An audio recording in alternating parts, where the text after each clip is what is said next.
Our health is the most important thing that we have.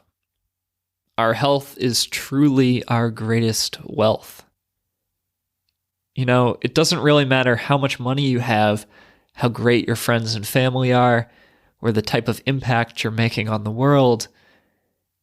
If you don't have the health to show up each and every day, do your best and enjoy it, and if you're not on a path that's going to lead to longevity so that you can be the best you can be and enjoy it for as many years as possible. Running is one of those things where I'm starting to wonder, as a 34-year-old man, are my best years behind me? Are the best times that I ever ran going to be stuck in my late 20s? Or do I have the ability to not only run faster, but to enjoy running more than ever before as I age? On today's episode of the Knighton Runs Podcast, I'm going to be talking with Barry Karch. Barry is a friend of mine and the host of the new podcast, Running for Your Life, the podcast for mature runners. As a coach, I have so many athletes in the masters category, in their 40s, 50s, and 60s, who are running better than ever before. It's really, really impressive. These are athletes who are running more miles, faster in races. They're putting in the work to make it happen. And seeing the smiles on their face when they post pictures online or send me race recaps describing their experience, it's awesome. In today's interview, Barry is going to talk about his own experience as a runner. He's been running for decades, but now in his late 60s, he's gotten serious about it again. He started to race again. He started to train hard again. And he's loving it more now than ever.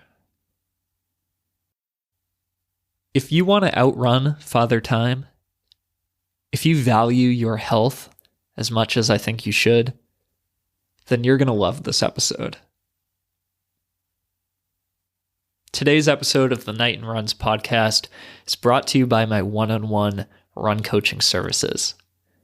Since 2019, I've been the founder and head coach of Knighton Runs Marathon Coaching.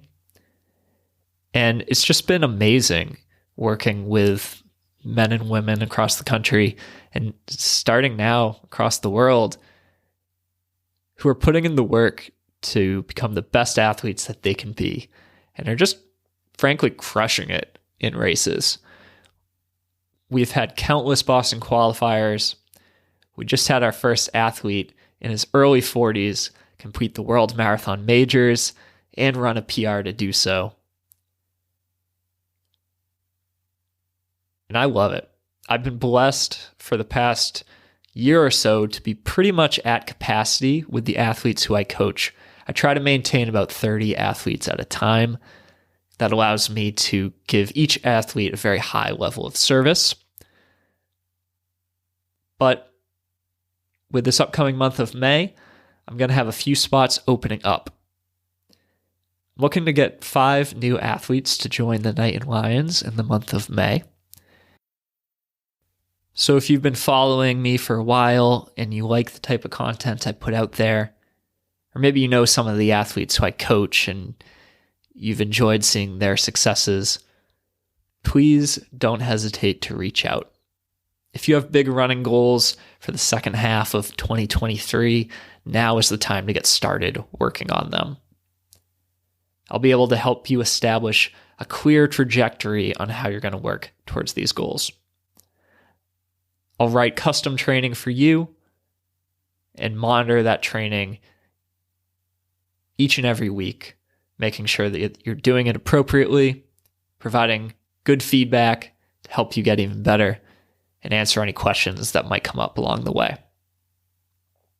I really believe that working with a coach is one of the best things that you can do to reach your potential as an athlete. And if you're somebody who's just been running for a while, but you don't feel like you've really incorporated all the elements that a true athletic runner needs to incorporate to become their best. Things like doing different types of workouts and knowing when to do them, knowing how to balance your mileage throughout the week and over time, knowing when to push and when to hold back. These are all types of things that I commonly help my athletes out with, and they see a lot of improvement when they start to incorporate these. You can go to knightonruns.com/coaching to learn about the coaching that I offer, and you can apply right on that page. When you do, it'll set up a time for us to have a conversation on Zoom, and we can talk about your goals and see if we might make a good team. All right. Thanks, and let's get to the episode.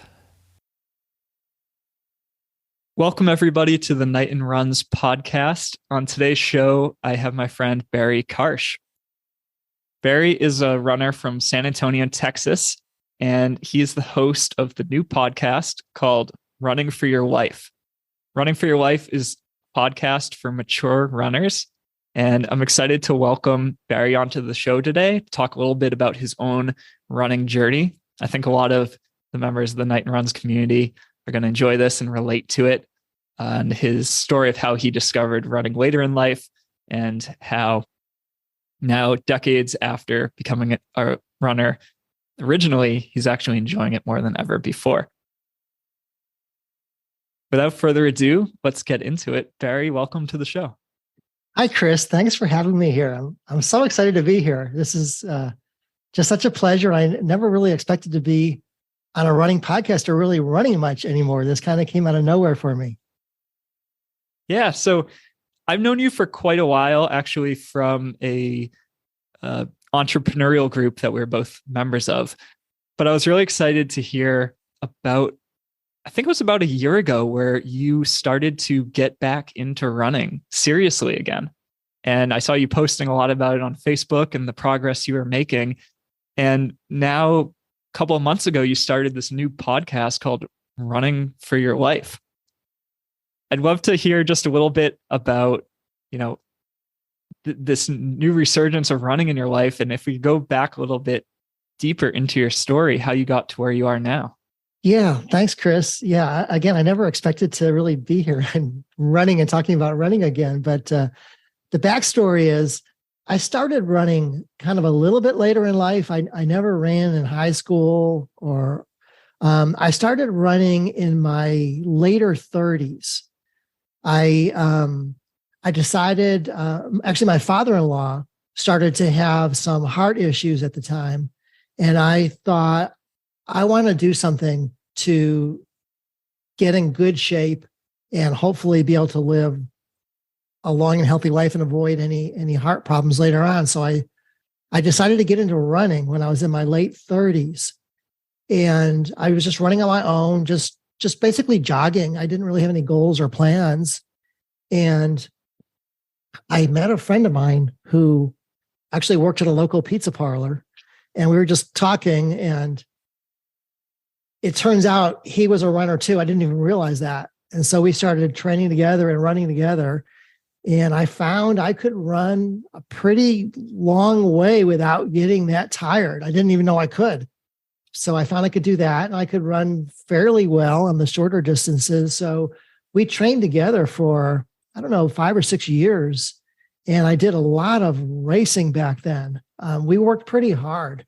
Actually, it wasn't just the two of us. We grew into a group of probably, close to 10 people maybe that trained together, and we pushed each other. And I did races, everything. I did 1 mile races up to marathons. I ran 8 marathons back then. This is going back 20 years ago now in time from where I am now. But I ran the mile, 5Ks, 10Ks, half marathons. I ran the 8 marathons I mentioned. Even got to the Boston Marathon and ran that one time. And I enjoyed it. I enjoyed competing, but it got to be like a second job. I lost the joy for it.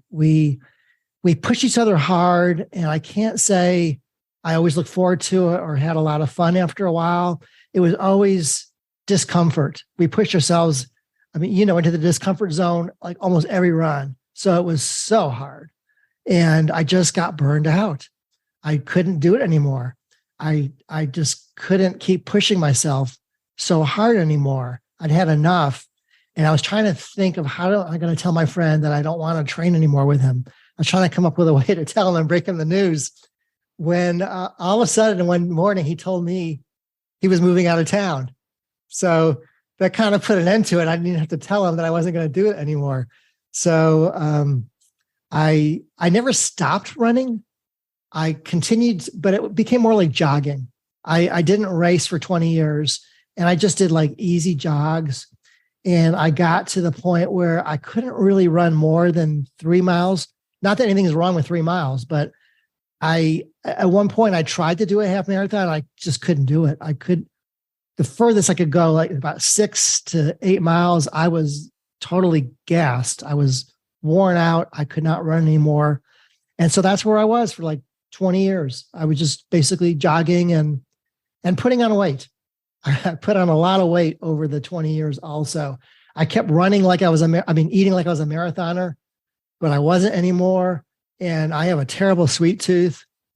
I like ice cream, chocolate, cake, cookies, you name it. I was eating it. And I ended up putting on 35 pounds over my running weight.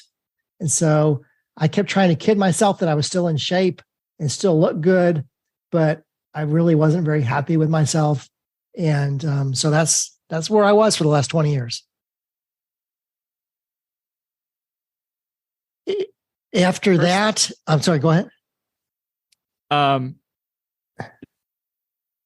Before we kind of get to the present, I'm curious to dig into a little bit more about this training that you were doing back, say, 20 years ago. Okay. I think this will be interesting. So was this like around the turn of the century, like early 2000s, late 90s? This would be, yeah. My first marathon I ran was in 99. Mm-hmm. So it would be around the late 90s into the early 2000s. You're right around there. Mm-hmm. Yeah. Where were you living at the time? I was in El Paso, Texas then. Mm-hmm. Cool. One thing that you mentioned is that you felt like you guys were just training hard all the time. Right. Do you feel like, I'm curious, like what type of runs were you doing back in those days? And I'm wondering, do you feel like the type of training that people do, nowadays compared to say 20 or 30 years ago was any different? Yeah, back then I actually only ran 3 days a week. I wasn't very durable. I'm actually, strangely enough, I'm more durable now, and I recover quicker. I don't know why, but I do. But back then, after a run, I would ache for a day or two, and I could not run back-to-back days at all. So I only ran 3 days a week. And on Tuesdays, we would do a tempo run. We would usually go fairly hard, and it would involve a lot of uphills. So El Paso was a hilly area. So we would go up a lot of big inclines at a fairly good speed. So that was Tuesday. We'd run around 6 miles. And then Thursdays, we always did our speed work at the track. And again, we pushed ourselves as hard as, I went as hard as I could go. And then on Saturday, we would do our long runs.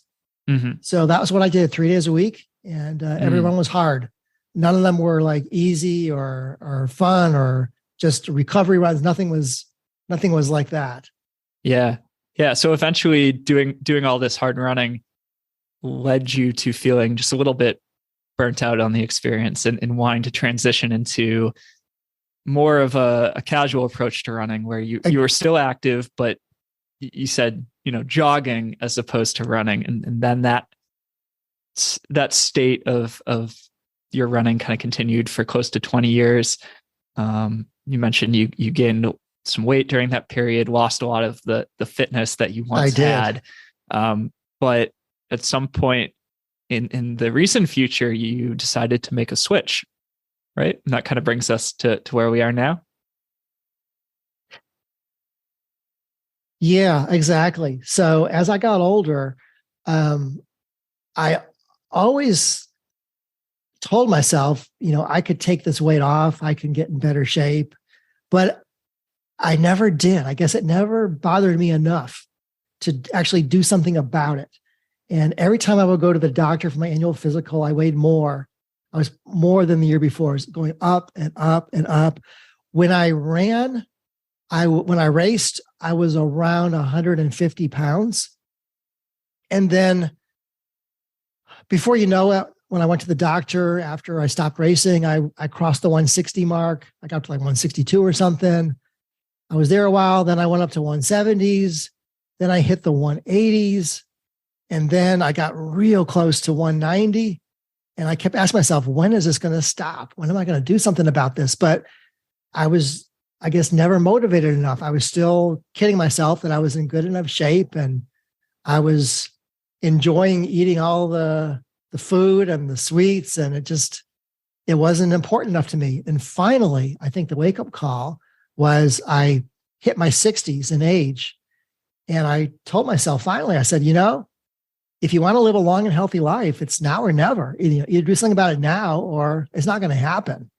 And I finally took action after all that time. And I switched my diet around. And that's where I was, I think, when we first met. I switched my diet, and I don't know if this is the greatest thing for runners or not, but I cut my carbs way down. And believe me, I love pasta and pizza and bread and all that kind of stuff. But I finally was motivated. So I cut my carbs down. It didn't seem to affect my running. And the weight started to come off fairly quickly.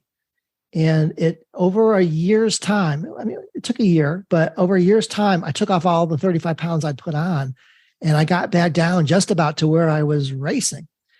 The thing was, I wasn't planning on racing anymore or running. I just did it for my own self, my health, just to feel better and look better and feel better about myself. And one day my wife asked me, she's like, "Are you planning on racing anymore?" And I really had never thought about it.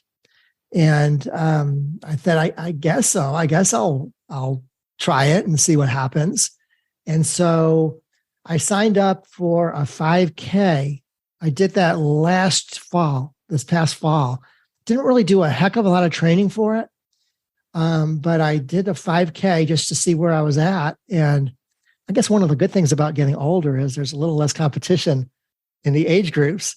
And I ended up actually coming in first place in my age group for the 5K, which totally surprised me. That's awesome. Not that my time was spectacular or anything, but it was still okay, I guess. And then I decided, then I got the bug, I guess, like, I really like this. And I decided, let me push it a little further and see if I can do a half marathon. Because I mentioned I tried to do a half marathon like 10, 15 years ago, and I couldn't get there. I couldn't get that distance. So I'm like, let me try the half marathon again. And this time I did train for it. And I did a 3-month training program. And I found I really loved the training. And I never loved training so much. I never did so much 20 years ago, but I loved it. I loved the training because I saw a lot of improvement, and I was getting a lot more fit. And I just liked it so much more. I think when I was in my late 30s and 40s, I took it more for granted. I just took running for granted. Like, yeah, no big deal. I can run, but at this point in my life, most people can probably do something. But as I get older now, I don't take it for granted anymore. I just totally appreciate the ability to be able to run, because so many people can't do it anymore, or they have ailments come or things happen to them. And I just really, really appreciate the ability to run. And every time I start out a run, I'm so thankful that I can do it. I'm just so happy about it. Anything I can accomplish is such a huge plus for me. And when I start out, I just being out in nature, I love seeing the sunrise, feel the breeze, hear the birds, just all of that. I just love it. I've never loved running like I do now. I didn't love it back then, but now I just absolutely love it. I'm so glad to be able to do it. So that's where I'm at now in the running journey. That's awesome. So your appreciation for the day-to-day runs sounds like it's gone up tremendously. Yeah, I just get Yeah. such a kick out of it. I get such a kick out of being able to run and whatever I can do. And, I always thought before, like, am I going to be disappointed because I run slower than I did 20 years ago, but it doesn't bother me. Actually, I like it. Those days, I don't even think about those. I just think about the present and what I can do. And I'm pretty happy with what I can do now. And I'm totally enjoying it. I love that.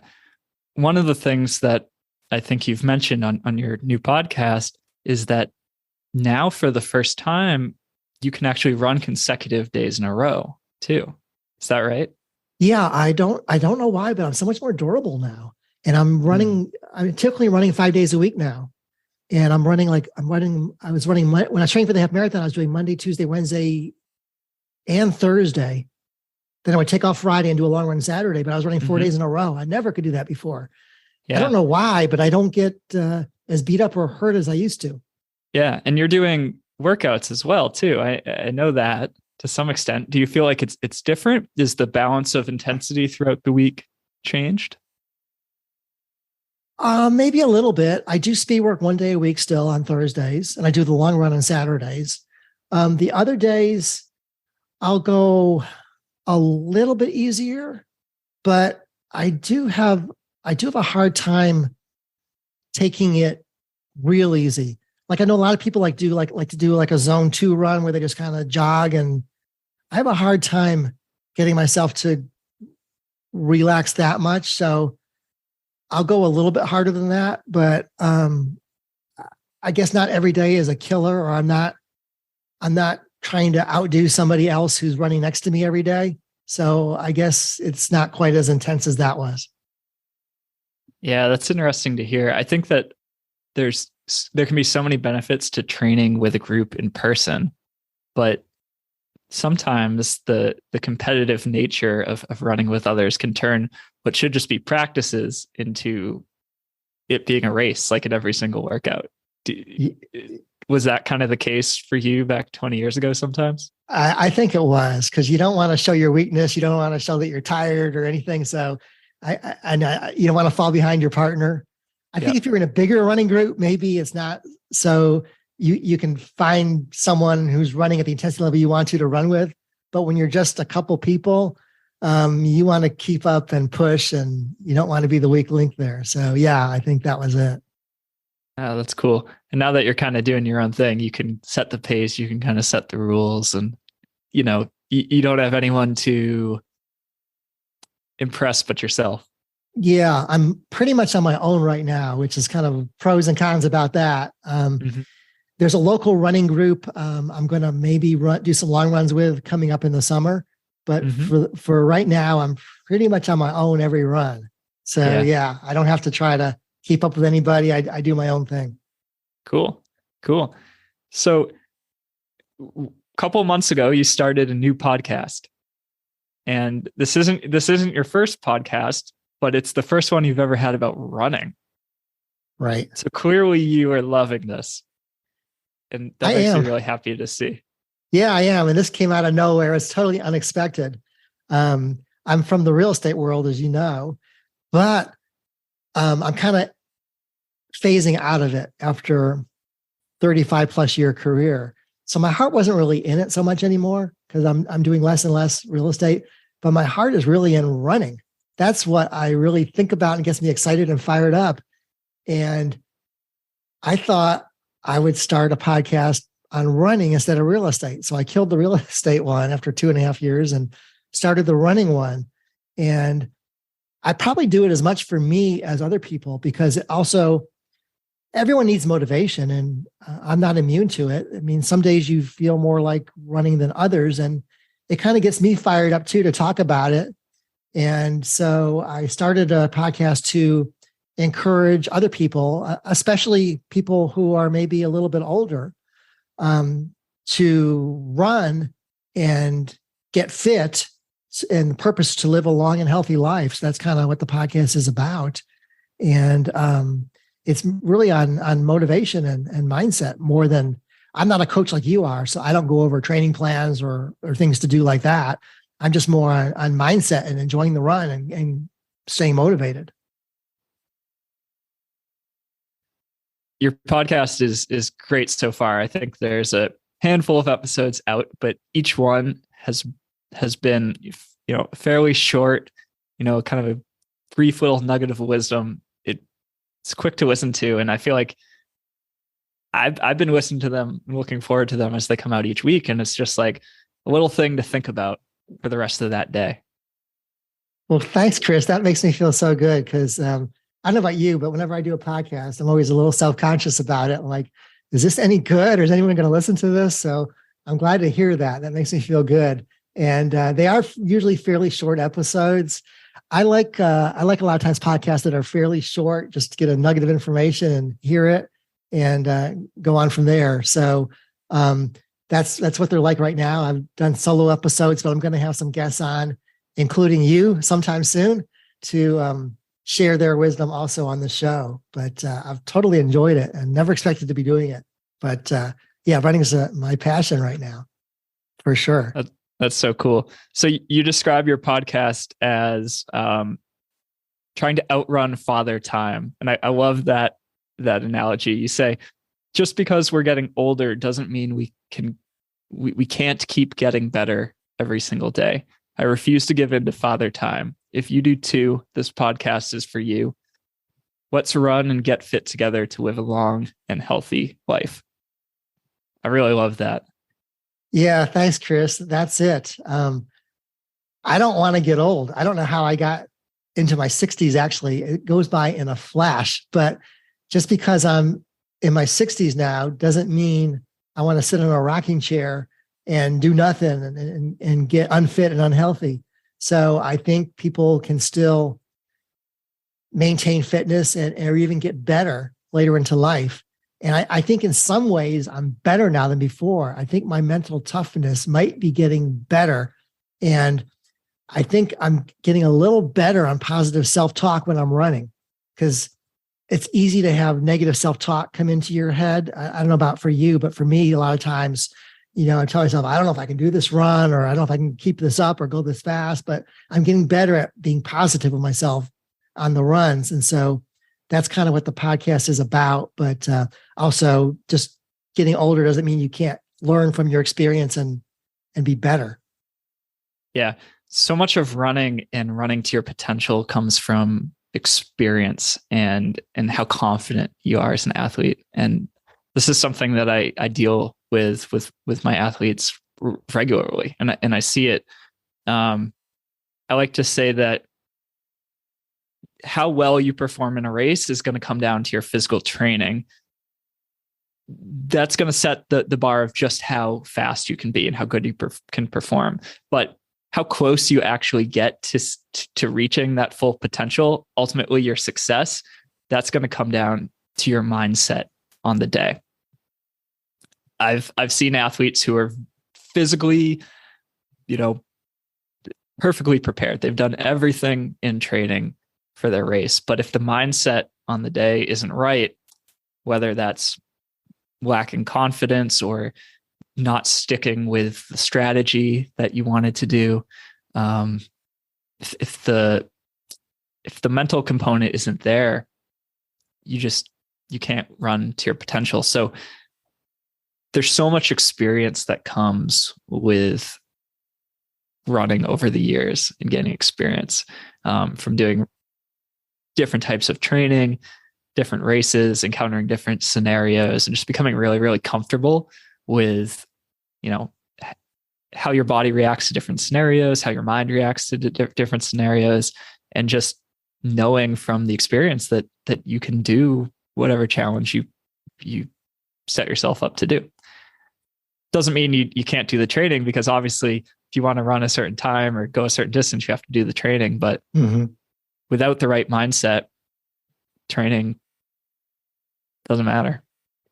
I agree. I think it's as much mental as physical, like you said. You've got to be in shape to do well, but it's mental to point in the race. It's going to get tough. It's going to get tough. You're going to get tired. But what do you do in that moment? Do you push through it, or do you give into it and ease back and fade? So a lot of it is mental. So that's what I'm learning and working on and striving to get better at. But it's so much mental. And I love your 3 C's you've talked about for mind frame, also for running. And I'm trying my best to follow that also. Yeah, the 3 C's, people really like that concept. It's a really simple way to break down races. And for those listening, if you're not familiar with this concept, it's basically break any distance race into 3 parts. If it's a 5K, it could be 1 part per mile. If it's a marathon, it could be 10 miles, followed by 10 miles, followed by the final 6 miles. But when you start a race, don't think of the finish line. Think of checkpoints along the way. And for each section of the race, mentally, all you really need to think about is one word. For the first portion of the race, the first third, stay comfortable. No matter what distance race it is, stay comfortable. In that middle portion, be confident. And then in the final portion, that's where you want to be competitive. And I've just found that way of breaking up races has resonated so well with people, and they've been able to perform really, really well if they follow that.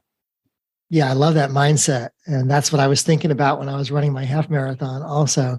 Yeah, I was thinking, get comfortable at the beginning, because you got to find your stride, find your pace, and so forth down throughout the C's. Yeah. So with your new show, I'd love to hear a little bit more, like, where do you hope to go with it in the future? What types of content do you want to cover? What type of guests would you like to bring on? If anyone's listening to the show now, a lot of my listeners are master runners. It's definitely interesting content for them. And what can they look forward to if they subscribe to your show?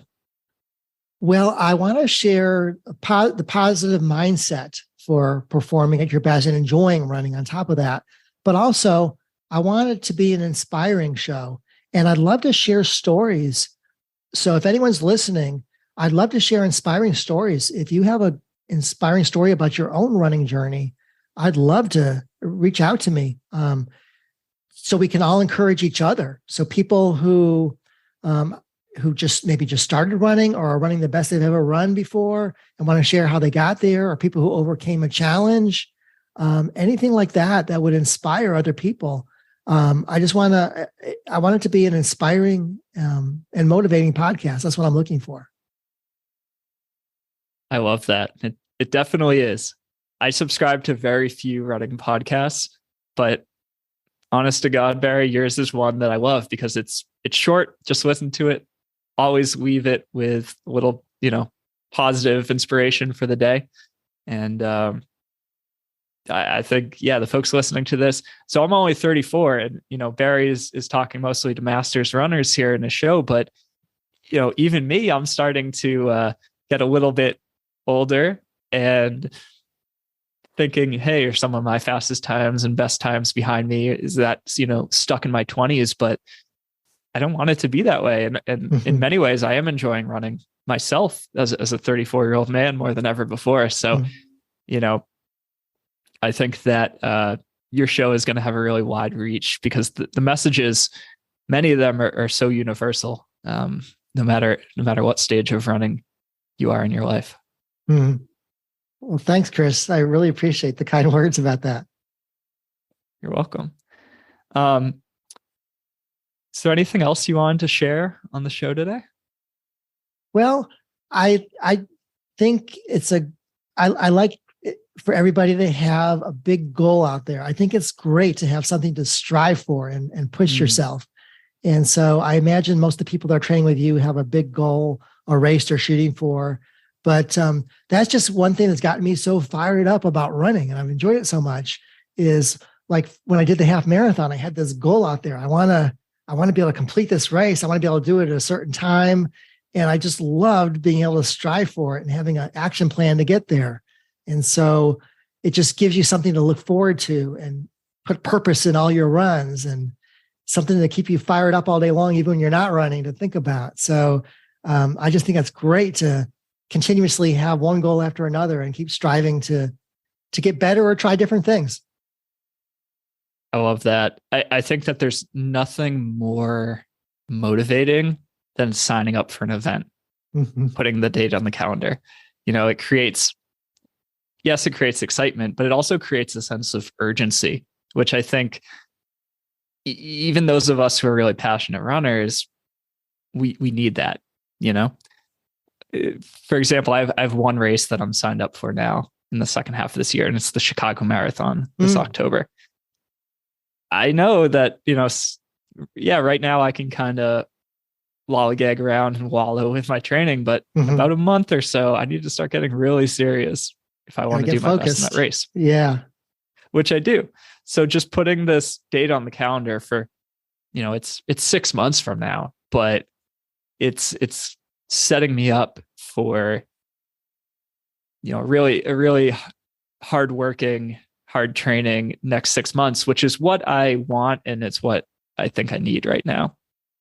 So as a coach, I always want to have my athletes and the people I'm working with have a date on the calendar, because I just find that if they don't, the motivation just slips away quickly. Yeah, exactly. And for myself, I've also signed up for a marathon in December. I'm going to be running my first marathon in 20 years. And I didn't know that. Yeah, I got that coming up. And that scares me. I have to admit, it scares me and excites me at the same time to do that. So I'm looking forward to it. And that'll definitely keep me motivated. Very cool. What's the marathon, if you don't mind me asking? Well, it's going to be in San Antonio, where I live. So It's going to be the Rock and Roll San Antonio Marathon in December. So awesome. That's what I'm going to be doing. Very cool.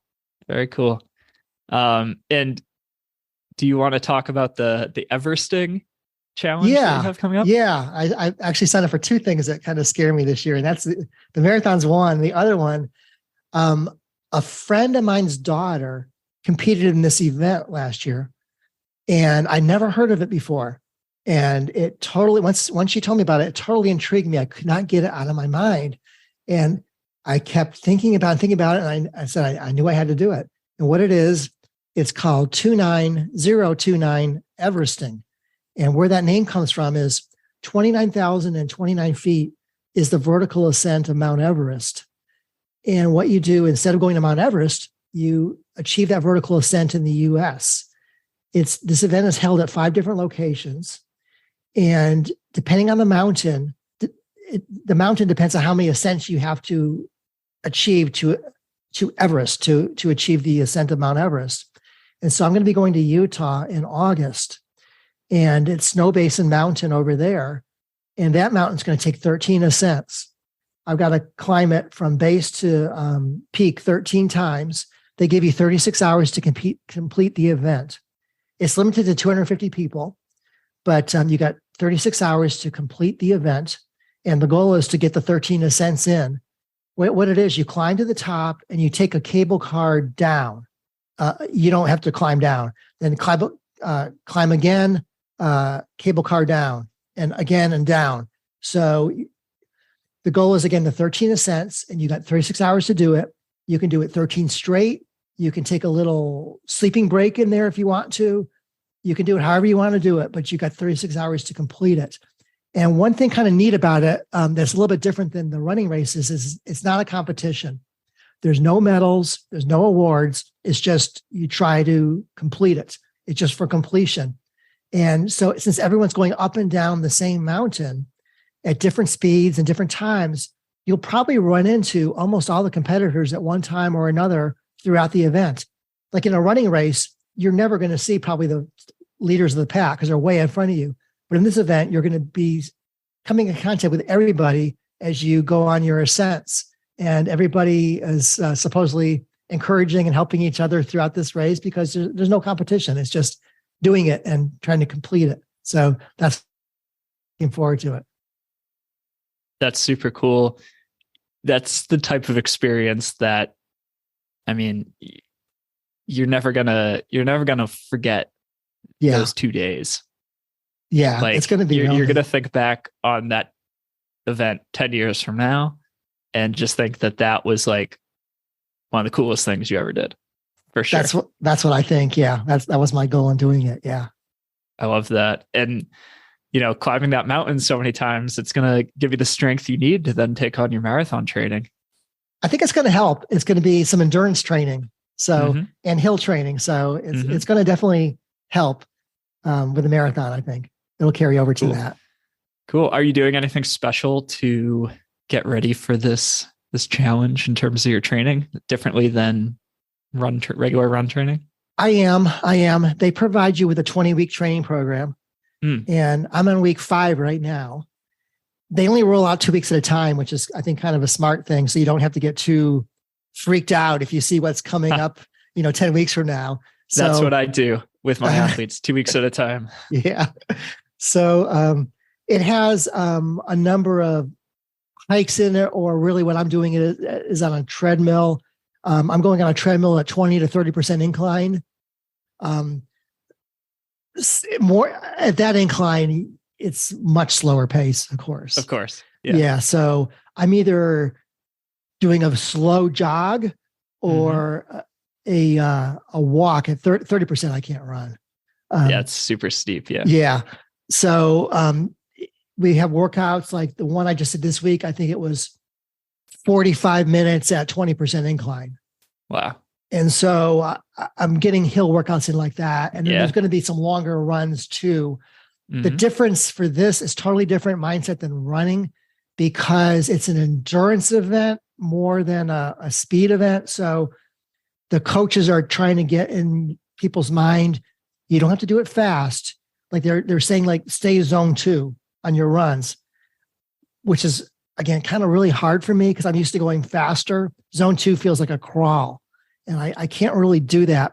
So I'm going a little faster than I should be. But in the back of my mind, I've got the marathon training there too. So I'm kind of doing double duty with some of these runs. So I'm going a little faster than I have to for the mountain, but it's going to help me for the marathon.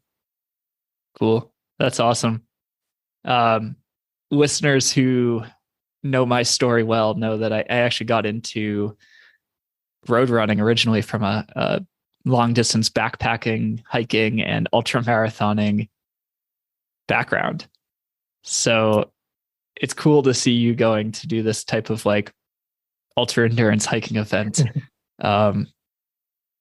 It's been a while since I've done anything quite like that, and I've never done anything quite like what you're describing, but some of my fondest memories are, long hikes. My friend Matt will go out on these weekend hikes where we do like a 30 or 40 or 50 mile loop, New Hampshire or something like that. And it's just super, super fun, great memories. And very different than running.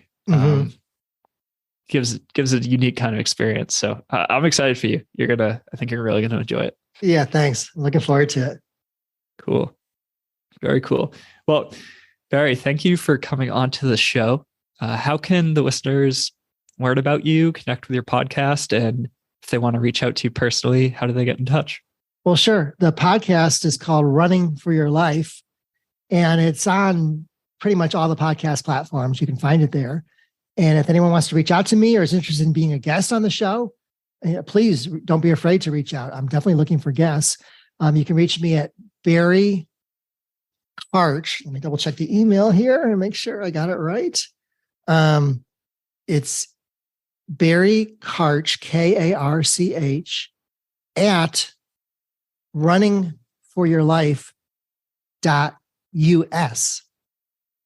So that'll be the email address to reach me at. Awesome. Thank you, Barry. Okay. Cool. Thanks, Chris. It's been so much fun. It's been great talking about running. Love it. Yeah, you're very welcome. Okay, and that is the episode. Thank you so much for listening. If you enjoyed today's show, I would love it if you would leave a review for this podcast on Apple or Spotify or wherever you're listening. It's really the best thing that you can do to help me in promoting this show. I actually went ahead and left a review for 3 different podcasts today that I listened to, as well as a book that I'm currently reading, because I know how impactful this is to the creators of this content. I also want to leave you with 3 different ways that you can take advantage of what I have to offer for you and become a better runner today.